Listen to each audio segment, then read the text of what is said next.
live.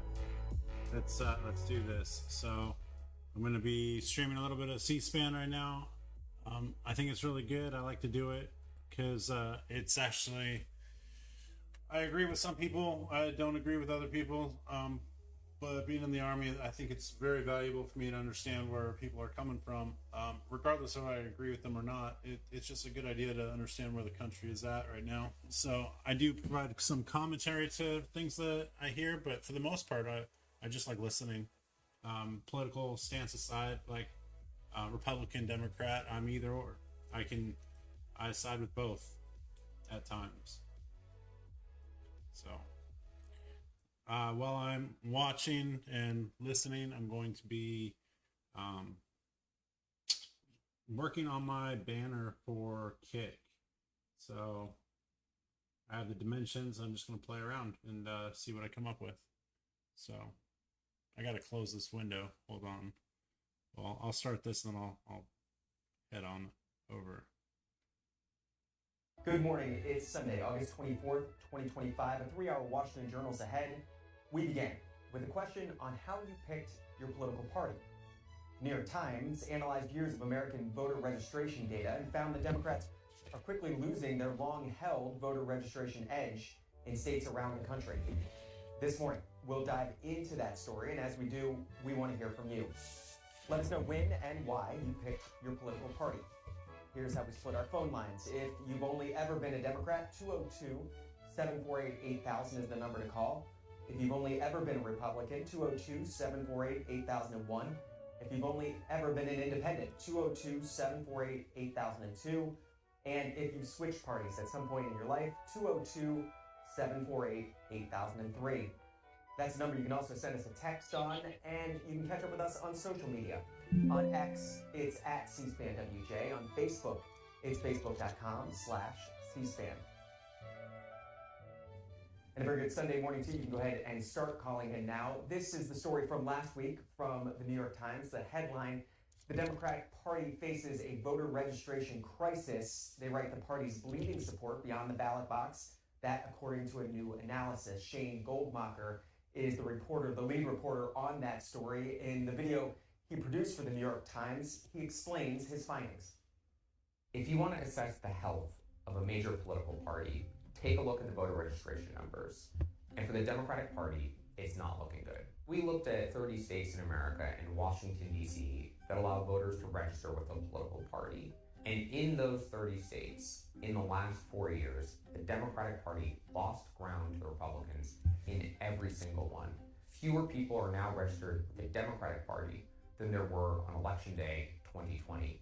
And more people are registered with the Republican Party than there were 4 years earlier. The Democratic brand isn't appealing to voters the way it used to. Fewer and fewer people are actively saying, hey, when I sign up to vote, I want to be a Democrat. There were a lot of political strategists who had noticed these numbers heading into the 2024 election, and a fair number of Democrats who waved them off and said, this isn't something to be worried about. This is just voter registration. This isn't how people actually will vote. But it turned out last year that the trend on voter registration pretty closely mirrored the results in some of the most important states. Florida was once the quintessential battleground, and in the last 4 years, Republicans swung the state by more than 1 million registered voters in the Republican direction. And other swing states are headed that way. North Carolina and Pennsylvania could tip to a Republican registration advantage in the coming years. For years, the left has used a patchwork of nonprofit groups to register voters. And they don't ask whether you're a Democrat or Republican. They're just signing up younger people, Latinos, Black voters. And the presumption has been, well, most of those people are going to end up being Democrats. But the way that Donald Trump won in 2024 has undermined that presumption. Now the Democratic Party is kind of flummoxed and divided over what to do next. There's a wing of the party that says, we should start spending more money to convince those communities to be Democrats. And there's another wing on the left that says we need to keep working to register these voters, and the political party itself needs to find a better message separate from that. It's a question of where do they spend the money. Shane Goldmacher for the New York Times. That's his story. The headline, the Democratic Party faces a voter registration crisis. It came out on August the 20th last week. We're talking about it in this first hour on the Washington Journal today. And as we do, this is our question for you. How did you choose your political party? When and why did you choose your political party? Again, phone lines for if you've always been a Democrat, always been a Republican, always been independent, or if you switched parties at some point in your life. And we'll take you through Shane Goldmacher's story more throughout this hour. But we'll begin on that line for those who have switched parties. David is one of them in Traverse City, Michigan. David, what are you now? What did you used to be? Well, I'm a Republican now, and I used to be a Democrat. And when and why did you switch parties? I switched when I felt the Democrat Party was using population control, basically, to flood our country. And when did you feel that way, David? What time frame? 2000, it appeared that after the J6 situation and after Merrick Garland decided to come out with this narrative over white domestic terrorism, and then the J6 thing, how that was framed, and then having Nancy Pelosi knowing that she was ultimately the one that didn't allow the 10,000 troops to come into D.C. Was disappointing, to say the least. And then to see how they've reacted and kept on sticking with, just flooding our country full of people from other countries that just happen to be brown and black that vote Democrat. Why did you originally consider yourself a Democrat? Well, I originally considered myself a Democrat because they were normally for the working man, for the normal, your everyday American. They were more about freedom. They really were. And now I feel with the installing of DEI, just penning that in, just implementing that without any feedback from the United States electorate, I think they really took a path down a very, very destructive road, because I believe the way that was installed, okay, even though it may have had the greatest meanings or intentions in the world, right, it wasn't implemented right. It put white people on the defensive. It told them that they were inherently racist and entitled. And I don't think they'll ever be able to, I don't think they're going to be able to come back from that, quite honest. That's David in Michigan. Patrick is in Pittsburgh. Always been a Republican. Good morning. Good morning. It's wonderful to be able to participate in this. And the man who just spoke really hit the nail on the head. When I look at the fundamentals of the Democratic Party and the establishment, the elite establishment especially, they have literally eviscerated the country. Over the past 10 years, we've seen a systematic destruction of all civil liberties in the United States. We've seen the complete annihilation of free speech. We've seen major corporations, especially in big tech, become the arbiters of our entire political system. And of course, we saw how the manipulation of the elections that have been rolled out. What is stunning is the before and after of America when it comes to the George Floyd phenomenon. And I, ironically, as an IP specialist, I was doing a study about the participation of black people in media in the United States.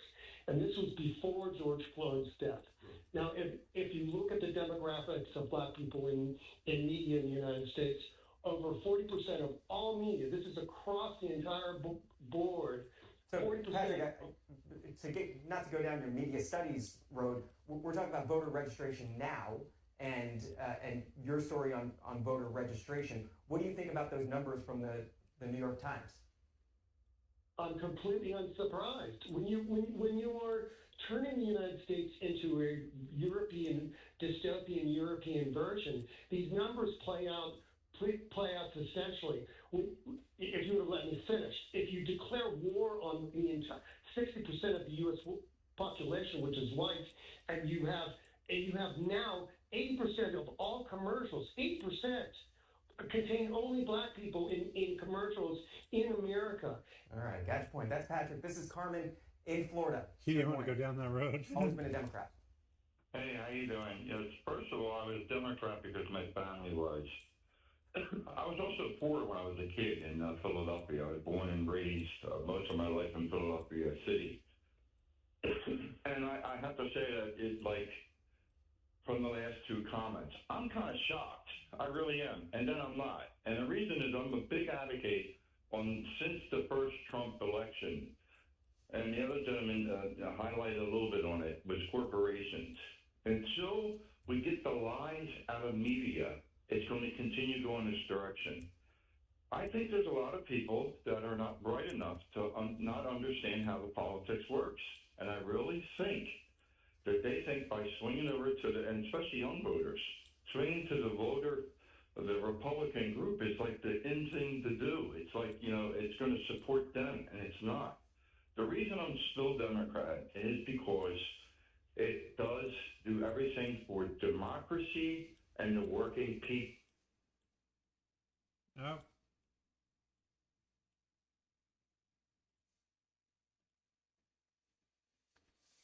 What's going on? Come on.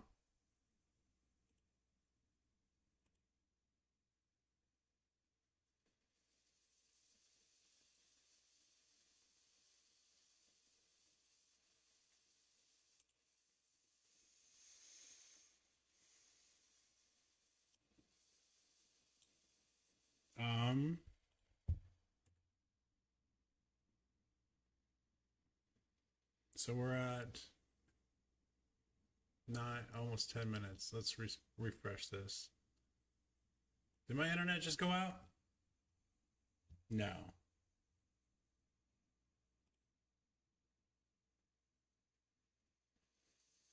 The 5-year price lock guarantee is back. It's 5 years of lightning fast gig speeds and 5 years of advanced security. All at a great rate. That's the Comcast Business 5-year price lock guarantee. I really am, and against their own demise. So the only thing I can think of is that I'm kind of like with my head in the sand, thinking that, all the information that I'm listening to is correct, when in reality, the majority of the public in America is listening to fake news. And I know that sounds stupid, but it's true. Shit in, shit out. They're listening.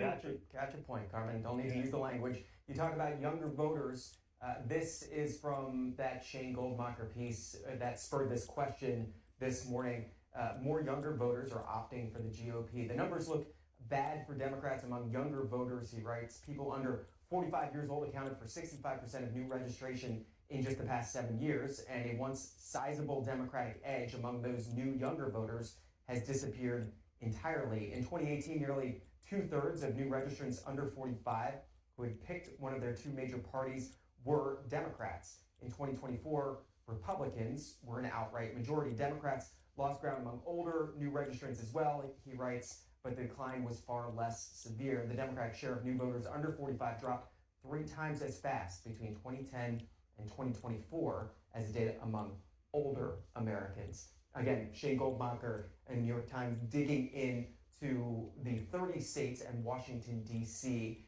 Around the country that allow registration by party. 20 states don't. For example, Virginia is one of them where you don't register by political party when you go to vote. But the 30 states that did in Washington, D.C., those are the numbers that are the basis of this story by Shane Goldmacher that got so much attention. Sorry, I was last putting my week chat back on and top of spurred the our video. question this morning. This is Linda out of South Carolina. Linda, good morning. Good morning. How are you today? First of all, I want to say that I was born in Washington, D.C. I'm third generation Washingtonian. I lived there till I was 8, and then we migrated to Montgomery County. I grew up 11 miles from the White House. So I was a Democrat. And then after I watched what they did to Montgomery County, I switched parties. What did they do to Montgomery County, Linda? Well, for one thing, they let a lot of, we had a really big uptick in migrants come in. I don't know if they're legal or not, but also the molestation and the rape of little brown girls got rampant. Plus, they started doing all these, telling people if you're smoking outside for going with people to tell on them, and I don't know. I couldn't deal with it anymore. All right, that's Linda in South Carolina. This is James in Louisiana. Always been independent. Why? Good morning. Registered independent, back and forth. I voted for both.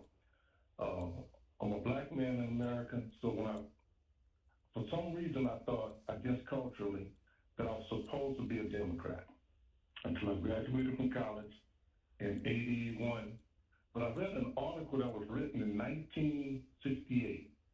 I don't remember where it's from, either from Ebony or Jet magazine, that the title which was Taken Advantage of by One and Ignored by the Other. They were talking about the two political parties. And that kind of made me start watching how they looked for black people as a group. And I said, okay, I'm going to get in the middle, and I'm going to decide to vote for who's right, who's moral, who's good, who's trying to service us. And I think we've lost that today.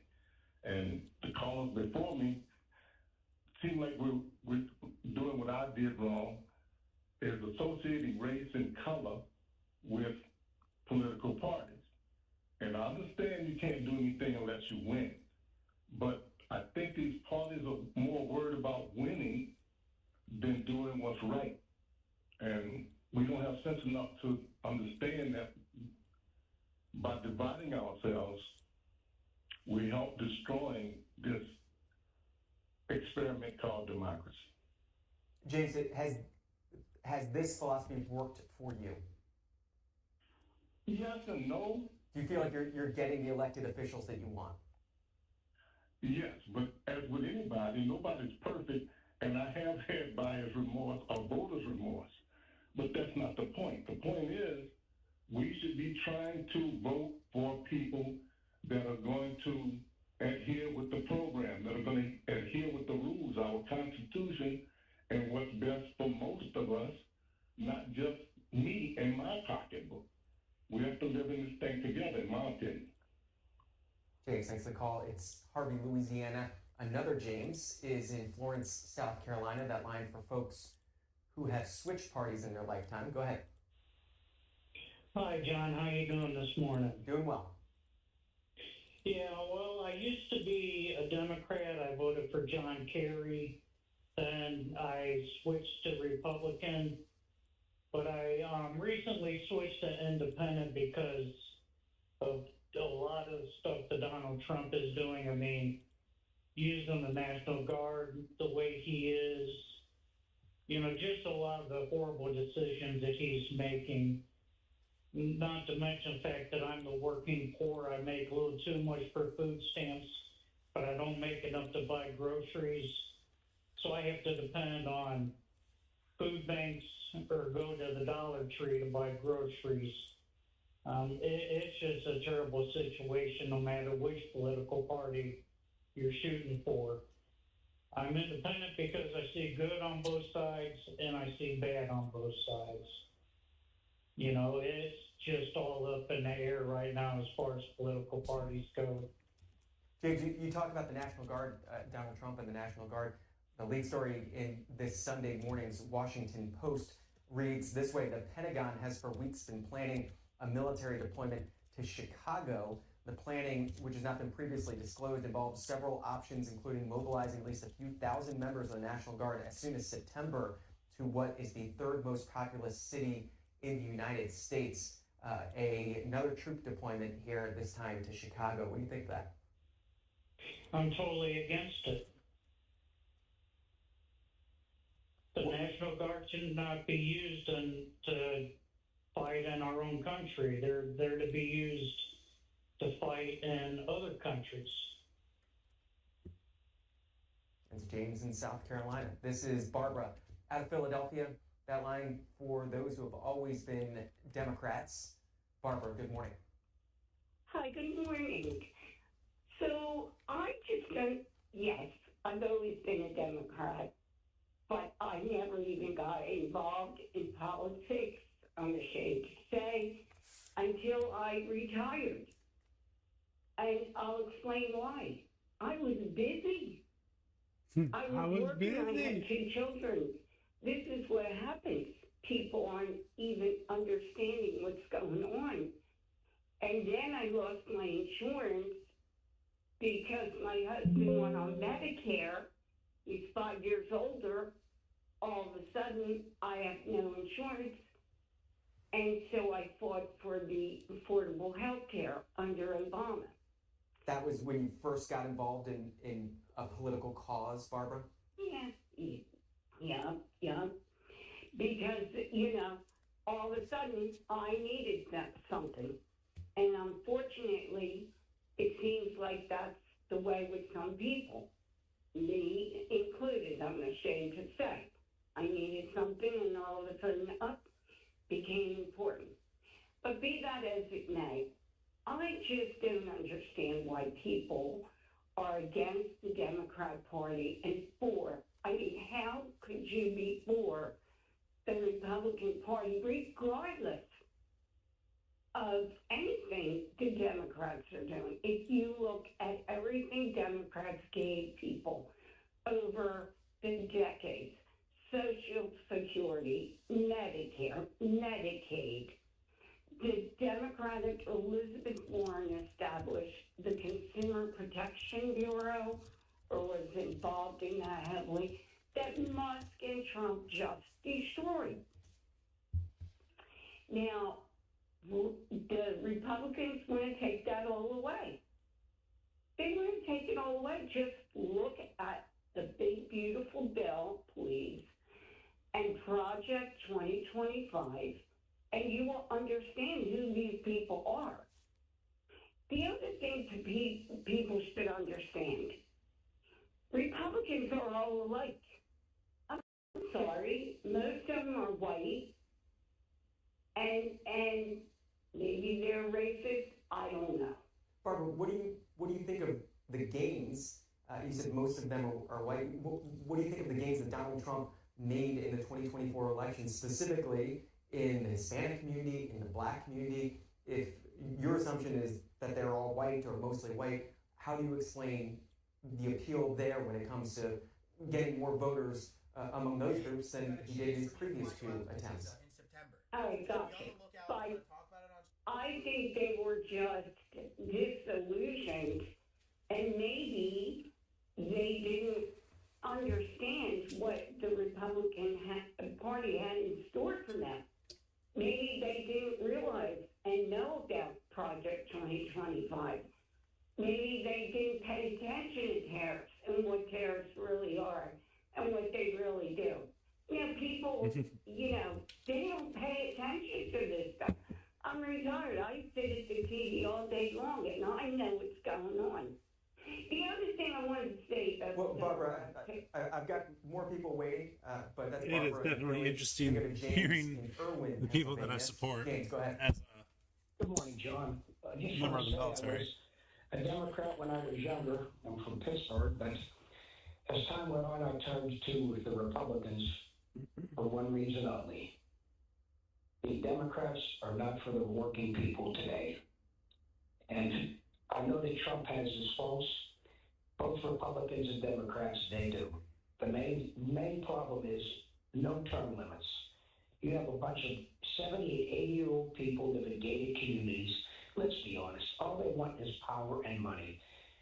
If the American people can do what they do, insider trading, how much is Pelosi worth? $700 million?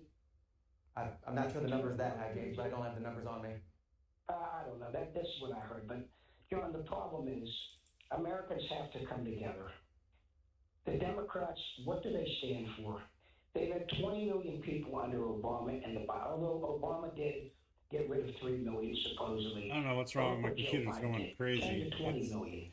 We It's can't slow as shit afford right that. now. If the Democrats want to let all these people in, there will not be any Medicare. There won't be any. You think 20 million people came in illegally under Barack Obama, and another 20 million came in illegal under Joe Biden? Between both of them, John. And even if it's half, let's even go 10 million. John, we can't afford this. So what does it mean? You said Democrats aren't for the working class. What does it mean to be for the working class? Is the previous caller brought up the one big beautiful bill. Is that for the working class, and if so, how?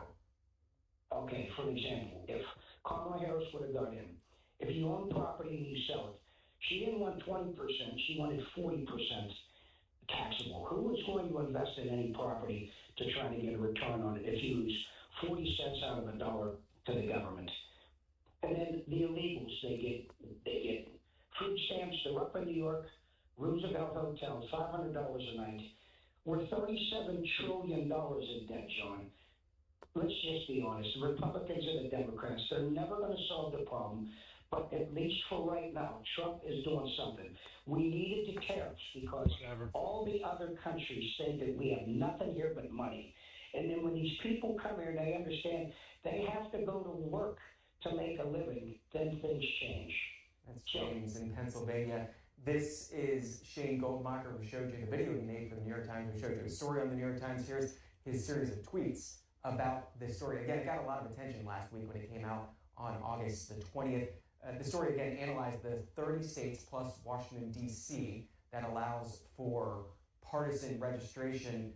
He found that between 2020 and 2024, Democrats lost 2.1 million voters in those states, and Republicans gained 2.4 million voters. And you can see the various states that allow for partisan voter registration in the chart.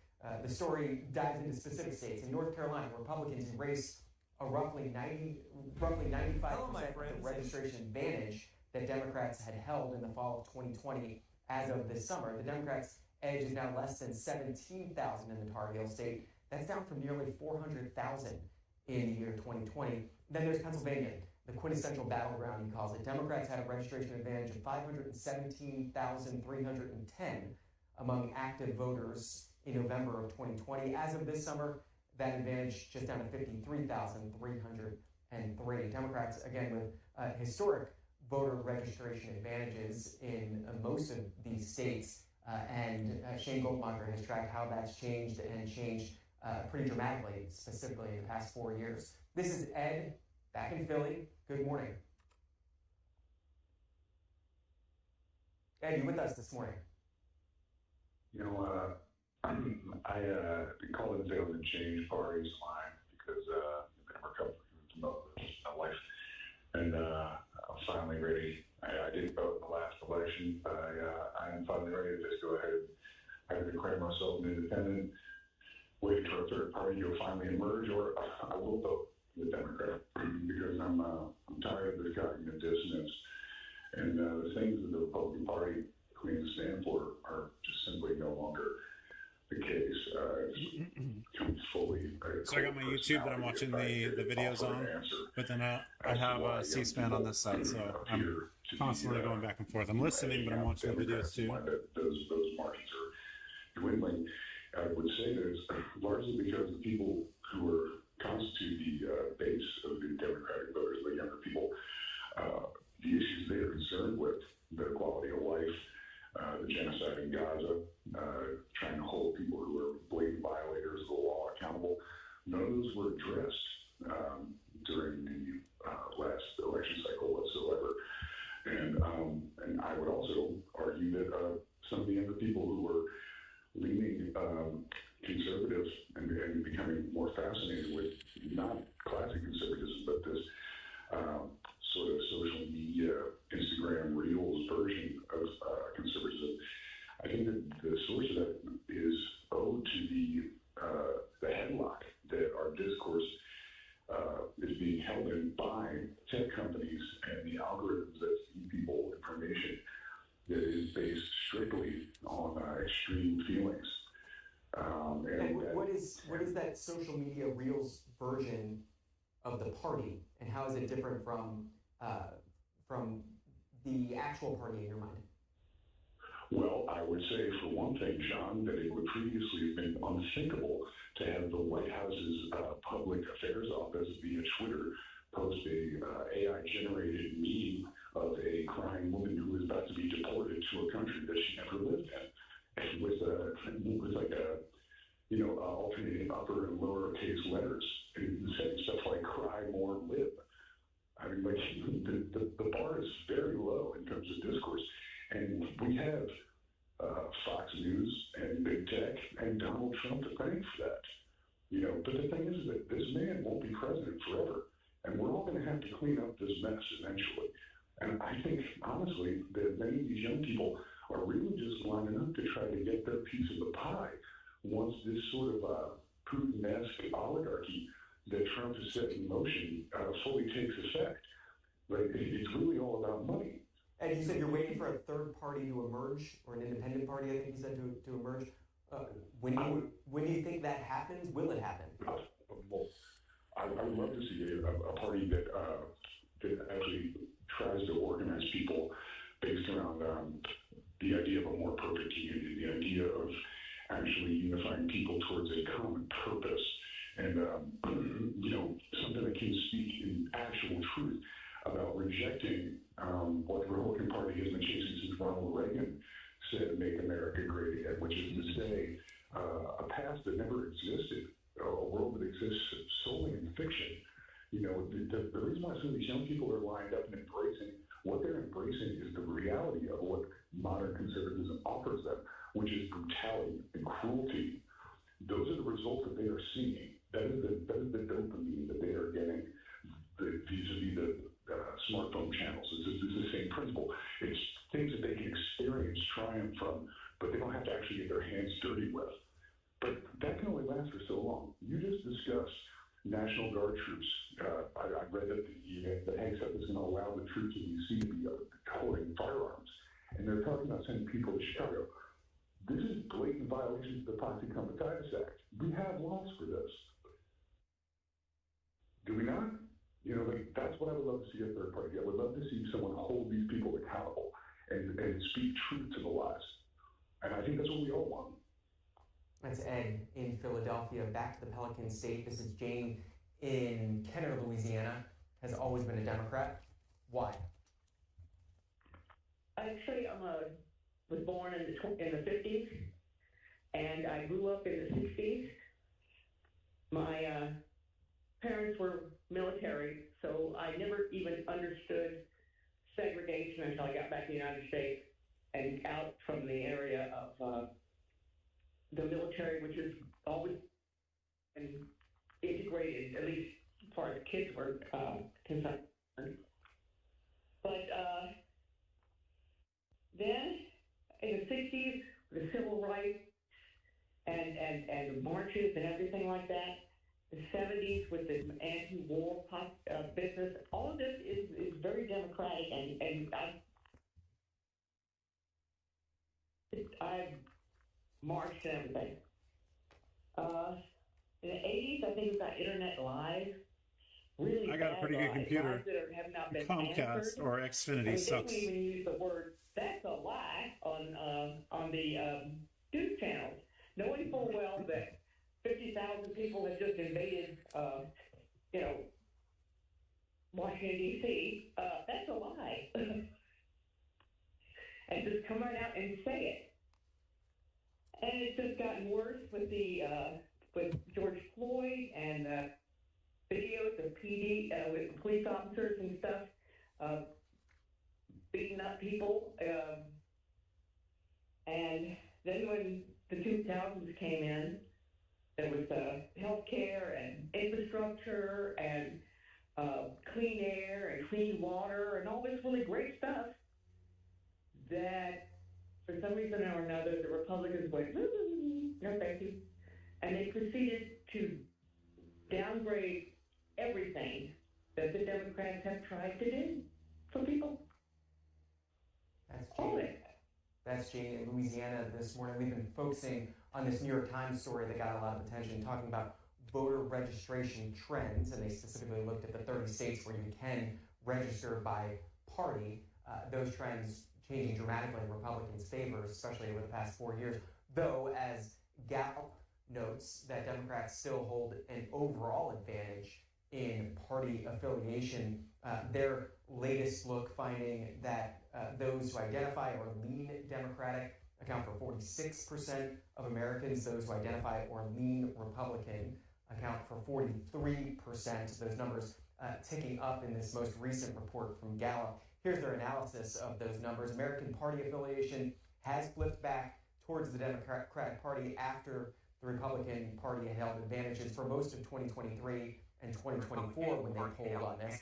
However, these changes in party preference are occurring at a time when the Democratic Party's image is at an all-time low and slightly worse than that of the Republican Party. Further, Americans are no more likely to believe Democrats are better than Republicans at managing the federal government or bringing about the changes that the country needs. Gallup, with their survey on Americans' feelings about the two parties. We're asking you in this first hour of the Washington Journal, simply how did you choose your political party, when and why? And we've got phone lines for Democrats, Republicans, Independents, and those who have switched parties over the course of their lifetime. This is Bob in Tennessee. Republican, go ahead. Because I believe in the Bible. Oh, and then because the Bible says, do not murder babies, do not mutilate little children, do not allow boys and girls private spaces, the bathroom, locker room, and you need rich people. The Bible also advocated for the destruction of multiple civilizations, but we don't talk about that, right? Why would I want to hurt rich people when they support our country? I mean, it's stupidity. I'd say I'm more Republican than Democrat, but I'm more middle of the road than anything else. But I hate people like that. Oh, it's the Bible. Good morning, John. I'm 64. My family was not particularly political. In fact, I never, as a young person, I never actually knew who my parents actually voted for. I used to be an atheist Marxist socialist because I felt that the Democrats are more compassionate. The Republicans were all for big business and the fat cats and whatnot. You considered yourself an atheist Marxist socialist. That's what you identified as. Yes, I was. Why was that something that you identified as? What did you like in that philosophy? It was organized religion really never worked for me, so that's how I ended up being an atheist, I guess. And then like I say, it was I felt that the Republicans were all for big business and fat cats. I thought the Democrats are more compassionate. I felt that the Democrats were more for civil rights and the environment and things like that. And those were issues that I had a concern about. Well, yeah. And then what happened? I became a divorce lawyer. I ended up being a volunteer lobbyist up at the Capitol in St. Paul on fathers' rights issues, and that was apparently perceived as being anti-woman or something like that, and everybody assumed that I was a Republican. And my first vote that I cast for president was for Jimmy Carter, and then I voted for straight Democrats all the way down through Bill Clinton. And because after Bill Clinton beat George Bush, the attitude of the other members of this, I was on a governor's commission on family law issues, and the other members of the committee were all government employees, clearly Democrats, and they were all very condescending and arrogant towards me after George Bush lost his re-election bid. Because they were assuming that I was a Republican, which was completely wrong, and that really turned me off. Just their overwhelming, overbearing arrogance and condescending attitude towards me. So finally, I ended up winning the 2000 election when Al Gore pulled out his October surprise that George Bush got a DWI with Rod Laver or something in Kennebunkport, Maine.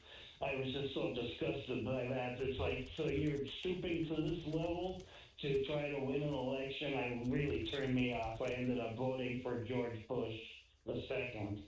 And now I used to hate Ronald Reagan as well, because being a socialist Marxist and what. I drank the Kool-Aid of the Marxism. I was a political science major back in college, and I remember I was indoctrinated. I was saying what I think the professors wanted me to hear. I was indoctrinated into the Marxist thought. Where did you go to college, Mark? Hamlin University in St. Paul. I remember one of my political science professors was a real advocate for socialism, I recall he was standing up in front of the class one day saying, now, if you become a socialist, you're going to lose friends. You'll alienate other people. So he was really a recruiter for the cause, basically. And you're trying to get good grades in college, I suppose. So you say what the professors want to hear. And ultimately, because of, like I say, because of the condescending and arrogant attitude that I was just banning somebody on Twitch. Anybody who comes on trying to ask me to get a whole bunch of subscribers this way, or do you want my services? Immediately banned. Like I say, I despise Ronald Reagan. I was a member of the National Lawyers Guild back when I was in law school, which is a very, very left-leaning lawyers group as well. That's fine. In Minnesota, thanks for sharing your story, Mark. Timothy is in Fayetteville, North Carolina. Fayetteville. Good morning. I was there. The National Lawyers Guild. And Timothy, it works better if you turn your TV down and speak through your phone. Yes, can you hear me now? Yeah, go ahead, Timothy. Yes, I am Apostle Timothy Jeremiah. I'm God's choice. And I'm a Democrat because I'm a servant of God. It's our job to preach the gospel, not entwine ourselves with politics, especially when they break the covenant from God. Both sides of the house is not true worshipers of God. If you're going to represent homosexuality and all this LGBTQ stuff, you ain't of God. The other hour they talk they for pro-life and for not killing children. You're of God, but in the Bible it clearly says that if you lay with another man, exactly. What? They say they're against murdering. But you're with that? Oh. I have plenty of friends that are gay and whatever, but you can't hold yourself to that. Yeah, I'm an independent. Yes, I am. I'm not either or. I said I'm a servant of God, so how You said you were a Democrat, now you're an independent? Please leading to us slaughtering children in schools. And I support to be a Christian and a follower of Christ. And you got a Republican Party who pledged to lead to political violence. So how are you for pro-life and the kids and Republicans preservation of life. Hoop about Anybody knows that. People getting killed in the street. Especially with world politics today, you have to threaten in order to gain peace. The Republic. Every time I see the Democratic Party say, we need to remove these guns from the street, what the Republican Party do? It's Timothy, North Carolina. This is Walter. Penrose, Colorado. Good morning. Yes, good morning. Always Republican. I, too, was born in the 50s, grew up 60s, 70s, half of my life overseas, born overseas. I developed my Republican attitudes by working with Germans in Germany. Mainly, I was paid by the American government.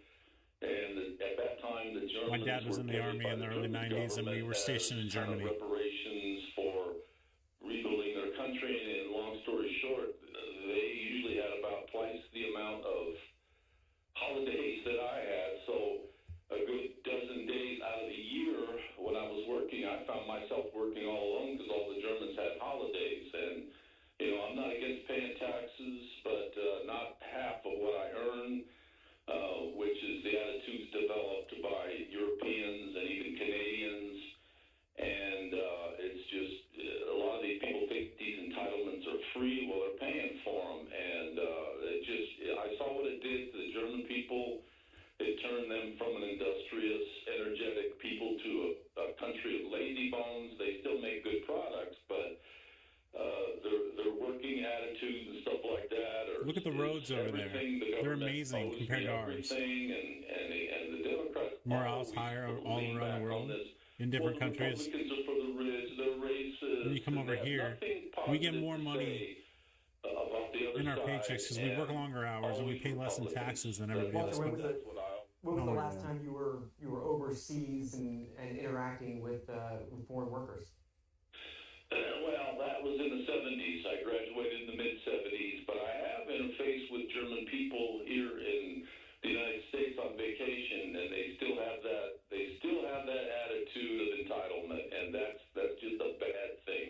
What line of work are you in? I'm retired now. Of entitlement? It's because that's what's offered in the country.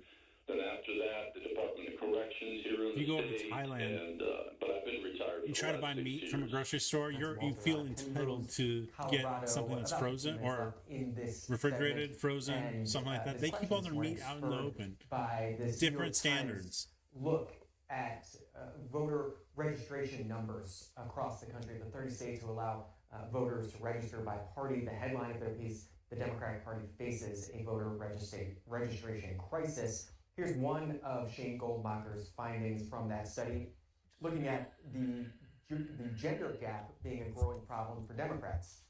The split, he writes, between men and women, where the gender gap is decades old, but has been particularly pronounced in the Trump era. Women have tended to support Democrats at higher rates, while men have backed Republicans, if by smaller margins. But the analysis of voter registration data tells a different story, one in which because now women are entering the workforce and understand that the Democrats need more money. Edge among women. The story notes in 2024, how stupid the is it? Republican And they advantage tax among us. men who were newly registered to vote with a major The party Republicans was still tax double us, the but Democratic they edge among women.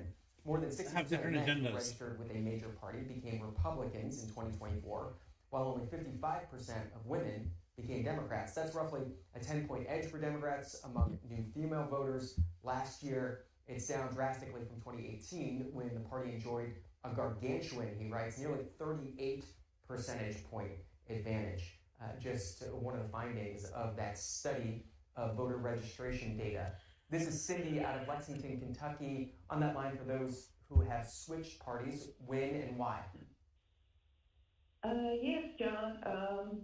I switched parties. I was an independent. I became a Democrat. I'm a moderate Democrat because I'm originally from Florida. And I don't like what moved into Florida. White supremacy, the Oath Keepers, the Proud Boys, the Heritage Foundation, Trump. All that Trump white was there for supremacy, years. Ponzi schemes down there in Palm Beach, all the white collar crimes. I'm All that stuff's been there originally for from years. St. Petersburg. And we were nothing but a bunch of working beach bums. That's all we were, servicing the retirees. And now the retirees can't even afford Florida or St. Pete anymore. They are raising the poor neighborhoods, building multi-million-dollar skyscraper condos. I don't like what has been done. I started complaining about the overpopulation and the Florida northern open border, and those Republicans would say to me, if you don't like it here, then move out. You don't deserve Florida. We're taking over. You say you're a moderate Democrat. Who's in charge of the Democratic Party right now? Would you say it's a party of moderate Democrats? Would you say it's more left-leaning? Where does a moderate Democrat fit right now in terms of the direction of the Democratic Party? I'm not really sure. I think it's too divided. But I don't like what the Republicans have done to my native land of Florida either. And that's what I'm fighting against. They're destroying the environment. Alligator, Alcatraz, please. We fought for the Everglades. I was literally over the toilet when I heard that. They don't care about the environment. They don't even study the environment. There's over 80 ecosystems. They're just trashing it up. Nothing but tar, cement, and human beings. Farmlands are being slaughtered. And people say, oh, that's being done everywhere, but not like in Florida. Every grain of sand, every blade of grass. They're just developing over. Got your point. That's Cindy in Kentucky. To Nashville, Tennessee, Rick. Line for independence, always independence. Go ahead. Well, good morning. Well, I woke up to a lot going on this morning. Wasn't planning on calling him, but I'll get with it anyway. Born in the early 50s, an old hippie, went to California, go west, young man. You could live out there and you could just have a heck of a time. With drugs, rock and roll, free sex, and everything was going to be a utopia. Found out now, fast forward 40 or 50 years, which I'm up in my 70s. We went through Vietnam, Haight-Ashbury, all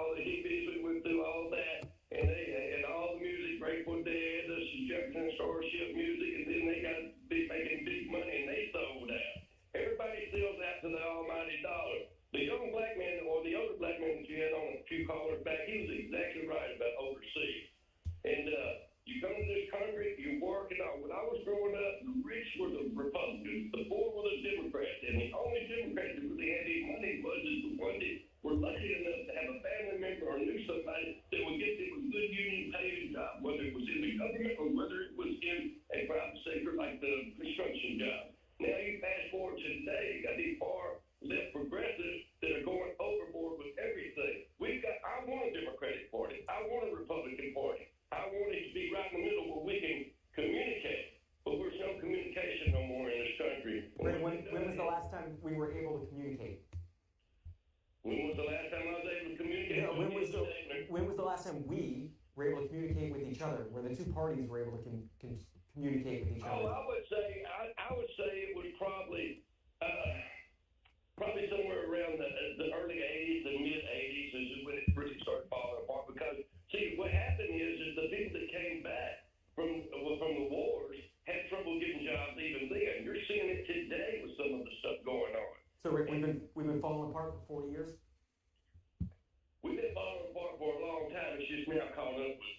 And both parties are guilty of it all. Both parties are guilty of everything that's went on in this country, from racism to slavery to everything you want to count on. So when you point one finger, two fingers could come back at you. And all I'm saying is that America is a great country. If you've ever been out of this country, I don't care if you're a rock star or you're a veteran or a business person, when you come back to this soil on this land, you know what true freedom means. It's all about freedom at the end of the day. And I'll give you an example. I live in Nashville, Tennessee. I've lived in the same house for almost 30-something years. We get a Democratic mayor, guess what? He raises property taxes 34.5% on us. Most people are having to sell their homes, or investors are coming in, just like the lady said down in Florida. It ain't a Republican, it's investors. Overseas investors, everybody. I got two houses that went up for sale that are rented across the street from me. Nobody can afford them. They either rent too high and I live in a house, I paid $60,000 for my house. It's worth about $400,000 now. No one can afford to rent a house, but nobody can afford to buy it anymore. So we're in a quandary of what's going on in this country. Yeah, but you bought your house like how many years ago? By the way, I actually am one of those people. When I sold my house in North Carolina, I only had it for 2.5 years. Your unions have I bought it for $210 and sold it for just about $300. The house right now is about $350. An engineering job? No, it's just 2.5 years. Other jobs, You bought it for 60 grand? No. All the shoe factories in the South, Get out of South here. Carolina. Now, you may say, well, they don't pay anything. Well, they created a job. They got them off welfare. There's a lot of people. The reason FDR and Social Security came into play was that Social Security came into play years ago to help those people who couldn't get a job where the farmland is gone. You look at everything going on in this country, and politicians are screwed it up. I was born in northern Indiana, close to Chicago. I was raised in the South in Alabama, and I went through the George Wallace crap, and then I went to and lived in L.A. for a long time. So I'm very diversified, and I know about what she's saying about that Florida. It's not Republican. There are Republican voters down there because they got money, but there's as many Democrats doing it too. And I've got friends right now that live in Florida all their lives, and they're independent. And they'll tell you both parties, they're just investors coming in there, overseas investors. You go to Miami, it's all investors. The American people, right? Got your point, Ricky. You said we're in a quandary right now. Are you optimistic we're going to be able to get out? Well, if I said anything good about Donald Trump, I'd be called a MAGA. I'm not a MAGA. I'm for the good old United States. You know, my favorite team, I live in Nashville, Tennessee. My favorite baseball team is the Los Angeles Dodgers. When I watch them and some of the stuff that they I'm from California. I hate the Dodgers. I'm old school. I live in Washington. They suck, but I like the Diamondbacks. Sooner or later, you got to go to work, make a living. Your mom's going to die, your dad's going to die, the money and the inheritance are gone, and you better hope somebody's in your corner. I love Democrats, the working Democrats, but if you're and I love the working Republicans, but if you're looking for me to give you the shirt off my back, I will give it to you, but if you try stealing it from me, I'll fight you tooth and nail. Oh, one other last thing, and I'll let you go. All right. My trash can is broken. After 20 years of having these new trash cans that they pick up, they're big hard plastic, the hook that comes down the truck, and I talked to the driver. They busted it up. I've called the trash people here for the last 2 months straight every day because I'm retired. I can't get a trash can. That's not you. That's not the government. Oh my He said, tell God. them that I damaged it. I said, I've been telling them it was damaged by the hook on the truck. They didn't send me one. So he said, Where are we going with this story? well, here's what it is. A Democratic mayor, Freddie, the one that's just been in the news about the illegals here in this town, he will not send us a trash can. And I went through the neighborhood and started looking at it. A lot of them were wore out, trash falling on the street. And then I found out that if they send me one, after raising my property tax 34%, I'm going to have to pay $65 for the trash can that they destroyed, and I can't get one. So what I'm going to do is I'm going to load it up in the back of my pickup truck, and I'm going to go dump it on the courthouse because after all, I live in the capital. All right. Well, you get arrested Be for careful. that. Don't do anything illegal, Rick. That's Rick in Tennessee. Glenn is in Detroit, Michigan. Good morning. Hey, good morning, John. Yes, I'm a Democrat, but I'm very disappointed. Almost done with the video. I like, what, 10 more minutes? Looking at independent. I was watching your show a year ago, and I saw this guy interviewed named Chase Oliver. He was an independent, and I forgot what host interviewed him, but he was 38 years old. So if he's running again, he'll be 42, which would be perfect. I don't know if he's married, but he said he has nephews and nieces. He's against the war in Israel. He's also been in the food industry since high school. He's a working man, and I really like the guy. The guy got good ideas, and I'm ready to make a move. Your memory is pretty darn good there, Glenn. Chase Oliver was on this program almost exactly a year ago, August 27th, 2024, talking about his Libertarian Party presidential bid. Has been on C-SPAN 6 times over the years. If you want to watch any of them, you can watch that at our video library at cspan.org. Just a couple minutes left Where I got this. in this first hour of the Washington Journal. Simply asking you, when and why did you pick your political party? And we've got a phone line for Democrats, Republicans, Independents, and if you switched parties over your lifetime. David switched from Maine, Raymond, Maine. David, when did you switch, and what are you now? I am a Democrat now. I used to be an independent. I switched when Donald Trump won the first time, and that was because in our state, as an independent registered voter, you can't vote in the primaries. And in the following election, I wanted to be able to vote in the primaries, and I wanted to vote for a Democrat. It's been a very interesting program. I thank you for taking my call. I find it, disturbing. I'm 66 years old, and I would agree with some of the people here and disagree with a fair amount, especially the Republicans. It's almost, I say, unique where you can hear some of the rhetoric from the Republican people here, where I would have to assume that they watch a lot of Fox News. I've occasionally tuned into it, and I can probably catch maybe 20 seconds of it before there's just so much lie and discourse. I think that I'm a little bit concerned about that stat that's in this report. I do hope that there's a lot of mistakes in it, because if that is the case, then this country has probably seen the start, and it will see the conclusion of a free republic, democratic election system. I've been to a few other countries early on in my life, but nothing in the last 40 years. I was in England, and I definitely appreciated their form of government, thought it was quite unique.